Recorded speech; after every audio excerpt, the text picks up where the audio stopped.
सरयू के पावन तट पर आज मैं खड़ा होकर आप सभी के दर्शन प्राप्त कर अपने आप को बहुत सौभाग्यशाली मानता हूं। ये भूमि प्रभु श्री राम की जन्मभूमि है। हनुमान जी स्वयं यहां विराजमान है। ये भूमि आचार्य नरेंद्र देव और राम मनोहर लोहिया की भूमि है। ये भूमि बाबा रामचंद्र, जिन्होंने अंग्रेजों के खिलाफ किसान आंदोलन किया था, उनकी भूमि है। और ये भूमि काकोरी से अंग्रेजों को परास्त करने वाले हमारे वीर सेनानी अशफाक उल्लाह खान की भी भूमि है। ये भूमि 4 तीर्थंकर ऋषभदेव जी, भगवान अजीतनाथ जी, सुमतिनाथ जी और अनंतनाथ जी की भूमि है। ये भूमि को मैं बार बार प्रणाम करता हूं। ये जरा पर्दा उठा लो या तो हटा लो भाई। कौन है वहां पर? उठा लो जरा पर्दा, और ऊंचा उठा लो या तो नीचे गिरा लो, कुछ कर लो भाई। अरे इतने सारे पुलिसकर्मी हैं, पर्दा हटाओ भैया।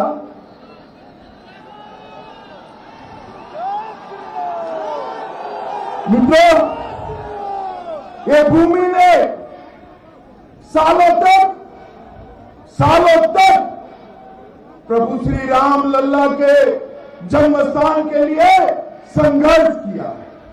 यहां अनेक बार विनाश भी हुआ, निर्माण भी हुआ, मगर हर बार विनाश पर निर्माण के ने विजय प्राप्त करी। इस सदी में भी हजारों लाखों लोगों ने प्रभु श्री राम के जन्म स्थान पर बलिदान दिए।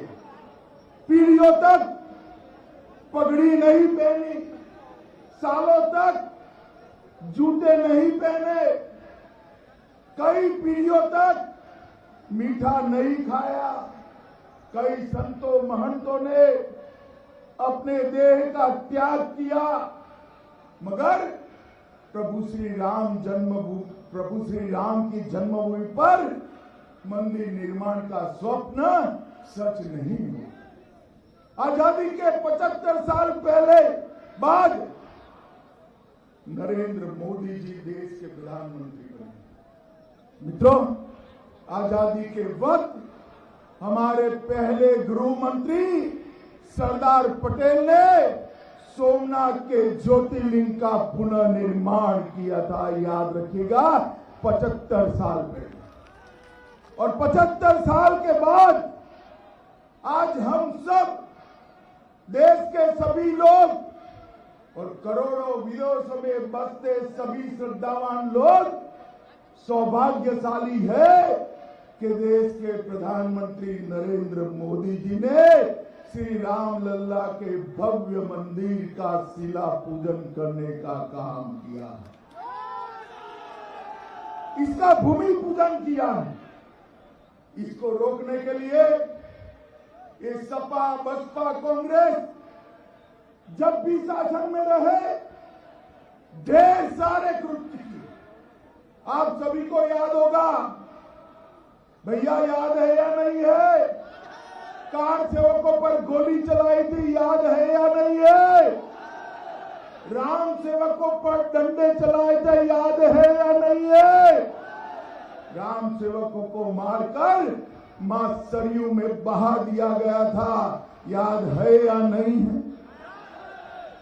वो सब होने के बावजूद आज आपने पूर्ण बहुमत के साथ भारतीय जनता पार्टी की सरकार बनाई। श्री नरेंद्र मोदी जी इसके प्रधानमंत्री बने और आज मैं देख कर आया हूं राम लल्ला का मंदिर वो ही स्थान पर आज जोर शोर के साथ बन सके। जो रोकना चाहते थे वो सभी को मैं कहना चाहता हूं, रोक सके तो रोक लो, किसी में रोकने का दम नहीं। और आज मैं यहां कहकर जाता हूं मित्रों कि इसी भूमि पर, इसी अयोध्यापुरी में, इसी सरयू के किनारे पर जहां प्रभु श्री राम का जन्म हुआ था, उसी स्थान पर देखते देखते कुछ ही महीनों में आकाश को छूने वाला राम मंदिर बनने वाला है मित्रों, राम मंदिर बनने वाला है। मगर हम सब के लिए, अयोध्या वासियों के लिए, यूपी के निवासियों के लिए, देश के श्रद्धावान नागरिकों के लिए ये सोचने का सवाल है, इतने साल रामलल्ला को टेंट में क्यों रहना पड़ा? इतने साल राम मंदिर को किसने रोक कर रखा? कार सेवकों पर किसने गोलियां चलाई? रामनवमी के उत्सव को कौन बंद कर दिए थे? दीपोत्सवी को कौन बंद कर दिए थे? और राम भक्तों पर डंडा किसने चलाया था? ये सभी हमें याद रखना चाहिए। मित्रों, ये आपकी बनाई हुई, यूपी के मतदाताओं ने बनाई हुई नरेंद्र मोदी सरकार है। अभी अभी कुछ दिन पहले काशी में मोदी जी ने बाबा विश्वनाथ का भव्य कॉरिडोर का भी निर्माण कर श्रद्धालु के लिए किया।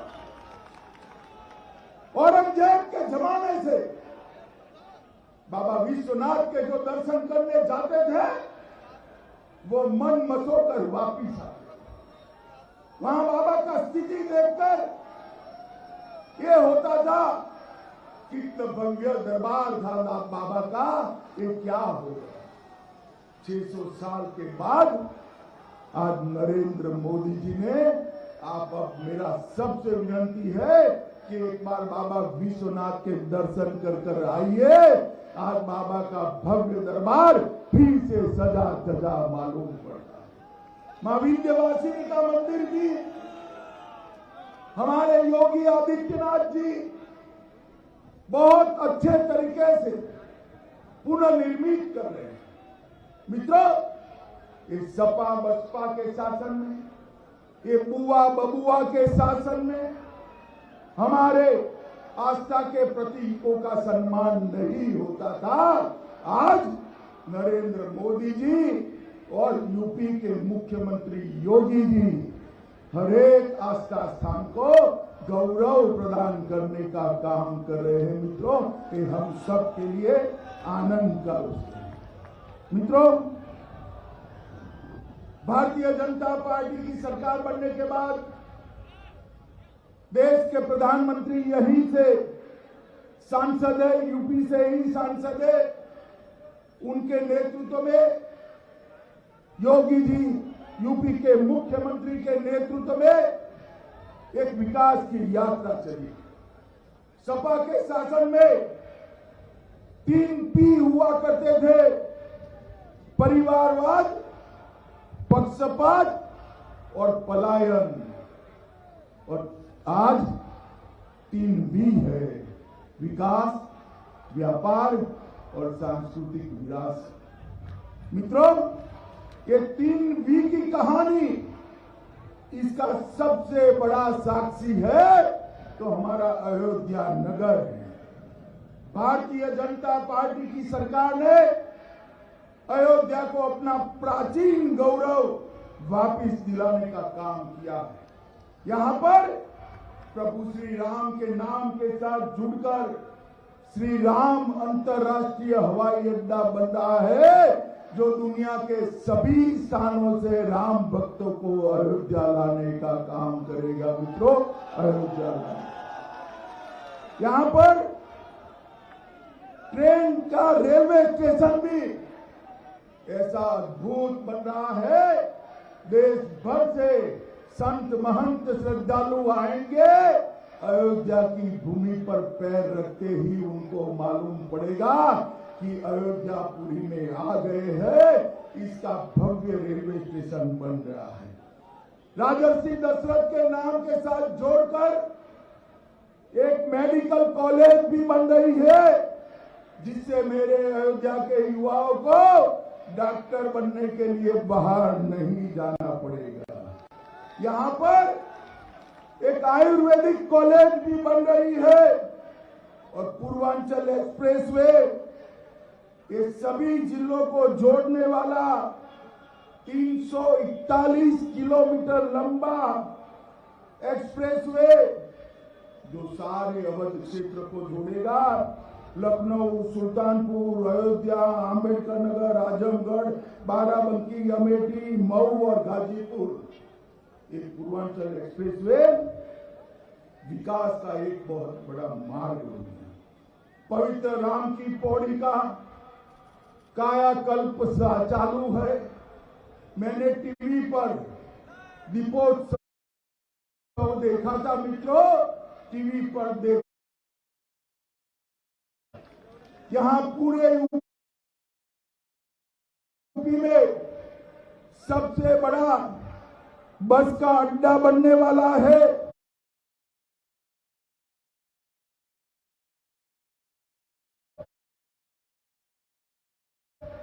मल्टी लेवल पार्किंग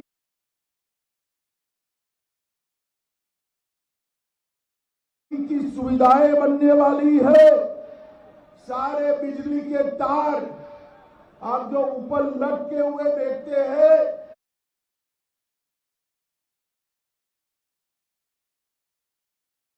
अयोध्या आज सबको मालूम पड़े ऐसे फिर से एक बार प्रभु श्री राम की नगरी के रूप में प्रस्तावित होने वाली है। यहाँ पर कई सारे ऐतिहासिक कुंड है। भरत कुंड, हनुमान कुंड, सीता कुंड, गणेश कुंड, दशरथ कुंड, ये सारे कुंडों को पुनर्जीवित कर मां सरयू के पवित्र जल से भरकर उसका सौंदर्यीकरण चालू होने वाला है। यहाँ पर प्रभु श्री राम के नाम के साथ जोड़कर युवाओं खास ताली बजाना, प्रभु श्री राम के नाम के साथ जोड़कर एक यूनिवर्सिटी भी बनने जा रही है। मित्रों, योगी जी के शासन में हमने लक्ष्य रखा है, एक बार फिर से आप आशीर्वाद दीजिए, हम यूपी को देश में नंबर 1 राज्य बनाने की दिशा में आगे बढ़ रहे हैं। मोदी जी ने हर घर के अंदर शौचालय, बिजली, गैस, शुद्ध पीने का पानी, गरीब को घर और कई सारी स्वास्थ्य की सुविधाएं और 2 साल से डबल राशन मगर मुफ्त राशन पहुंचाने का काम ये भारतीय जनता पार्टी की सरकार ने किया। हमारा यूपी आज देश की दूसरे नंबर की अर्थव्यवस्था बन चुका है मित्रों, और इसको भी आगे ले जाना है। मुझे बताइए, ये सपा बसपा बुआ बबुआ यूपी को आगे ले जा सकते हैं क्या? जोर से बोलो, ले जा सकते हैं क्या? उनके राज में तो ठेले भर भर कर कैश के नोटों की गड्डियां मिल रही है, गड्डियां मिल रही है। ये समाजवादी इत्र की दुर्गंध पूरे यूपी में फैल गई। आज जब रेडें डल रही है, उनके पेट में उबाल हो रहा है, उबाल हो रहा है। मित्रों, आपको तकलीफ है? ये काले धन वालों के यहाँ रेड पड़े, इसमें आपको तकलीफ है? जरा जोर से बोले, तकलीफ है? मोदी जी ने रेड डालनी चाहिए, नहीं डालनी चाहिए? भाई अखिलेश, आपको क्या तकलीफ? क्या तकलीफ? मित्रों, ये बुआ बबुआ, ये कांग्रेस पार्टी कभी यूपी का विकास नहीं कर सकती। मित्रों, पहले जब सपा का राज्य था, यहां पूरे उत्तर प्रदेश में गुंडों का, माफिया का बोलबाला था। हमारे लोग पलायन करा दिए जाते थे। आज योगी जी की सरकार आई है, पलायन करने वाले पलायन कर रहे हैं। मित्रों, भाग रहे हैं। पहले माफियाओं से पुलिस लड़ती थी, आज पुलिस के सामने माफिया सरेंडर कर रहा है। ये परिवर्तन आया है। माताओं, भाइयों, बहनों, मुझे बताओ, कश्मीर में से धारा 370 हटनी चाहिए या नहीं हटनी चाहिए? जोर से बोलो, सुनाई नहीं पड़ता है। हटनी चाहिए थी या नहीं हटनी चाहिए? ये सपा, बसपा, कांग्रेस, कम्युनिस्ट, ममता बनर्जी, ये सारे इकट्ठा होकर धारा 370 हटाने का विरोध कर रहे हैं। सालों से हम स्वप्न देख रहे थे कि कब हमारा कश्मीर भारत का अभिन्न अंग हो जाए। 5 अगस्त 2019 को पार्लियामेंट में मोदी जी ने धारा 370 को उखाड़ कर फेंक।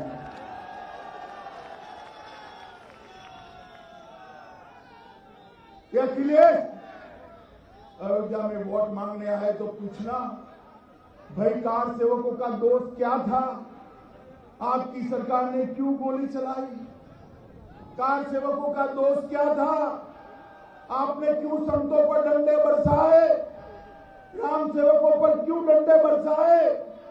ये धारा 370 हटे, इसमें आपको क्या आपत्ति है? मित्रों, ट्रिपल तलाक जाना चाहिए नहीं जाना चाहिए?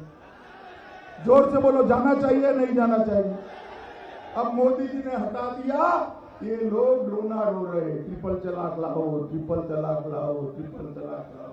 अखिलेश बाबू, आपकी दूसरी पीढ़ी भी आ जाएगी ना धारा 370 वापिस आने वाली है, ना ट्रिपल तलाक। मित्रों, मोदी जी के नेतृत्व में, योगी आदित्यनाथ के नेतृत्व में उत्तर प्रदेश में डिफेंस इंडस्ट्रियल कॉरिडोर बना है। ब्रह्मोस का निर्माण होने वाला है। यहां पर आकांक्षी जिलों में, अवध क्षेत्र में श्रावस्ती, बहराइच और बलरामपुर को जोड़ा गया है। मित्रों, उत्तर प्रदेश में लखनऊ में इंस्टीट्यूट ऑफ फॉरेन साइंसेज का शिलान्यास हुआ है। 30 नई मेडिकल कॉलेज बनाए गए हैं। 5 नए एक्सप्रेस वे बनाए गए हैं। और उत्तर प्रदेश के विकास के साथ, भारत के विकास के साथ साथ मोदी जी ने भारत को सुरक्षित करने का काम किया। ये कांग्रेस पार्टी की सरकार थी, सपा बसपा उसका समर्थन करते थे। आए दिन पाकिस्तान से आलिया, मालिया, जमालिया घुसते थे, हमारे जवानों के सर काट कर ले जाते। और ये बेशर्म कांग्रेस पार्टी इनके माथे पर छू नहीं रही। आपने मोदी जी की सरकार बना दी, पूर्ण बहुमत दे दिया, उरी और पुलवामा में हमला किया। उनको लगा अभी भी मनमोहन सिंह की सरकार है, वो भूल गए भारत में सरकार बदल चुकी है। कांग्रेस, सपा, बसपा की सरकार नहीं है, भारतीय जनता पार्टी की सरकार है और नरेंद्र मोदी प्रधानमंत्री। 10 ही दिन के अंदर मोदी जी ने एयर स्ट्राइक और सर्जिकल स्ट्राइक कर पाकिस्तान के घर में घुसकर आतंकवादियों का सफाया कर। आप सहमत हो या नहीं हो? जोर से बोलो, हो या नहीं हो? और जोर से बोलो, हो या नहीं हो? ये राहुल बाबा कहते हैं क्यों सर्जिकल स्ट्राइक कर रहे हो, आप उसका प्रूफ लाइए। मित्रों, ये लोग जब आपका जनादेश मांगने आए तभी पूछना उनको, देश को सुरक्षित तब तक आपने क्यों नहीं किया। मोदी जी ने देश को समृद्ध करा, शिक्षित करने का प्रयास कर रहे हैं और सुरक्षित भी किया। फिर से एक बार यहां चुनाव होने वाला है। 3 बार उत्तर प्रदेश में भारतीय जनता पार्टी पर कृपा करी है मित्रों, भारतीय जनता पार्टी पर कृपा करी। 14 में करी, 17 में करी, 19 में करी। अब मुझे बताइए, कल से 22 शुरू होने वाला है। 22 के चुनाव में भाजपा को जिताओगे क्या? अरे सुनाई नहीं पड़ता है, जिताओगे क्या? कमल के निशान पर बटन दबाओगे क्या? 6 की 6 सीटें अयोध्या की जिताओगे क्या? योगी जी को फिर से मुख्यमंत्री बनाओगे क्या? मोदी जी के हाथ मजबूत करोगे क्या? तो मेरे साथ दोनों हाथ उठाइए, उठाइए दोनों हाथ, अंत तक वहां पर भी, ये बाजू भी, सभी लोग संत महात्मा भी उठाए, विजय के संकल्प का मुट्ठी बीचे और बोलिए भारत माता की, भारत माता की, भारत माता की। बोलो जय श्री राम, जय जय श्री राम।